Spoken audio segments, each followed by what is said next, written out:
आज हम आप लोगों को रिएक्शन ऑफ एल्किल हैलाइड की आगे की कड़ी में अमोनिया के साथ अभिक्रिया क्या होती है। जब एल्किल हैलाइड को एल्कोहलिक अमोनिया के साथ एक बंद ट्यूब में गर्म किया जाता है तो अभिक्रिया के फलस्वरूप प्राथमिक, द्वितीयक व तृतीयक एमीन तथा चतुष्क अमोनियम लवण क्वाटररी अमोनियम साल्ट का मिश्रण प्राप्त होता है। इस अभिक्रिया को हाफमैन अमोलिसिस या हाफमैन अमोलिसिस कहते हैं। C2H5Cl plus NH3 C2H5NH2 plus HC ammonia का एक हाइड्रोजन रिप्लेस हो जाता है क्लोरीन से तो एथिलेमिन बन जाता है। इसी प्रकार C2H5Cl फिर नेक्स्ट मॉलिक्यूल C2H5NH2 से रिएक्शन करता है तो C2H5 twice NH diethylamine plus HCl। फिर C2H5Cl तीसरा मॉलिक्यूल C2H5 ट्वाइस NH से रिएक्शन करता है तो C2H5 थ्राइस ट्राईएथिलेमिन या टर्सरी एमीन मिलता है प्लस HCl। फिर C2H5Cl टर्सरी एमीन से रिएक्शन करता है तो साल्ट बनता है C2H5 4N positive Cl negative tetra ammonium chloride. इस पूरे रिएक्शन को हम लोग हाफमैन एमोलिसिस कहते हैं। ये एग्जामिनेशन पॉइंट से इम्पॉर्टेंट है। कभी कभी नेम रिएक्शन से पूछ दिया जाता है कि what do you mean by Hofmann एमोलिसिस।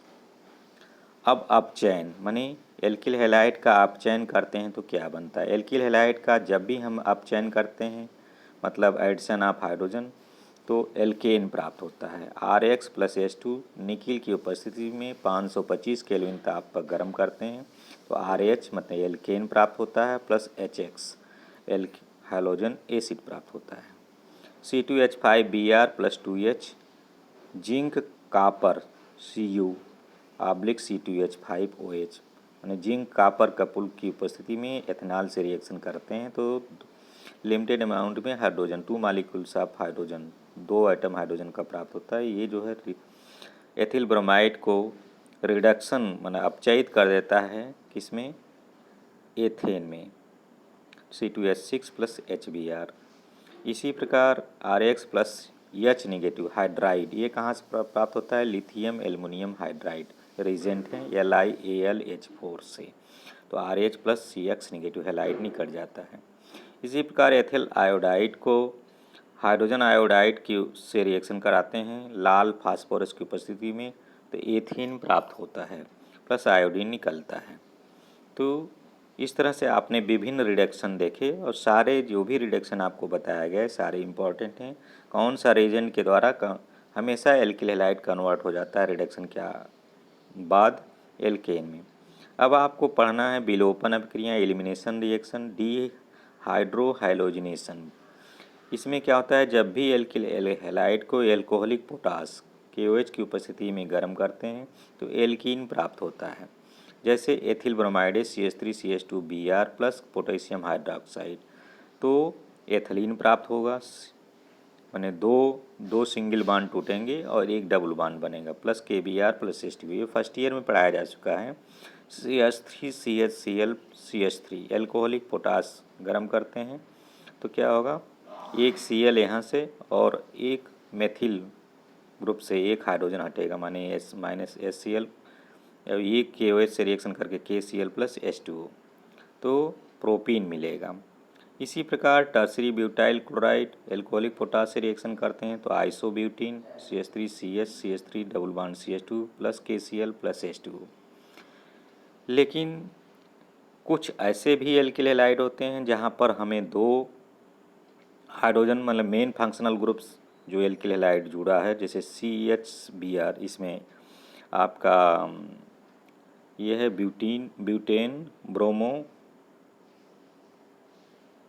Bromobutane 2 या 2 ब्रोमोब्यूटेन CH3CH2 CHBr CH3। इसका रिएक्शन अगर हम करते हैं एल्कोहलिक पोटास से तो इसके अगल बगल जो कार्बन है उसको हम beta 1 hydrogen and beta 2 hydrogen बोलेंगे। तो यहाँ पर दो पॉसिबिलिटी है, एक बीटा 1 हाइड्रोजन निकल सकता है और एक दूसरा है बीटा 2। बीटा 1 हाइड्रोजन निकलेगा तो एक Br और एक H, यहाँ से बने 2 सिंगल बॉन्ड टूटेंगे तो एक डबल बॉन्ड बनेगा, मतलब CH3 CH2 CH double bond CH2, butene 1 इन प्राप्त होता है। और जब बीटा 2 प्रोडक्ट मिलेगा तो क्या होगा, CH3 CH double bond CH CH3 butene 2 इन प्राप्त होता है। इस संबंध में एक सेटजेप रूप प्राप्त होता है, मतलब वह एल्कीन हमें ज़्यादा मात्रा में मिलेगी जिसके कार्बन कार्बन डबल बॉन्ड पर हाइड्रोजन परमाणुओं की संख्या कम होगी। अर्थात देखिए यहाँ पर ब्यूट 2 इन जो प्राप्त होता है वहाँ कार्बन कार्बन हाइड्रोजन जो डबल बॉन्ड है उस पर 2 हाइड्रोजन प्राप्त होते हैं, जबकि बीटा 1 प्रोडक्ट में ब्यूट 1 इन पे क्या होता है, कार्बन कार्बन डबल बॉन्ड पर 3 हाइड्रोजन प्राप्त होते हैं। सेटजेप के अनुसार ब्यूट 2 इन ही मेजर प्रोडक्ट होगा, जबकि ब्यूट 1 इन माइनर प्रोडक्ट होता है, मतलब कम मात्रा में मिलेगा। माने ब्यूट 2 इन 80% प्राप्त होगा तो ब्यूट 1 इन 20% प्राप्त होगा। कुछ और सम रिएक्शंस हैं जो हम अगले लेक्चर में देखेंगे। आज के लिए इतना ही।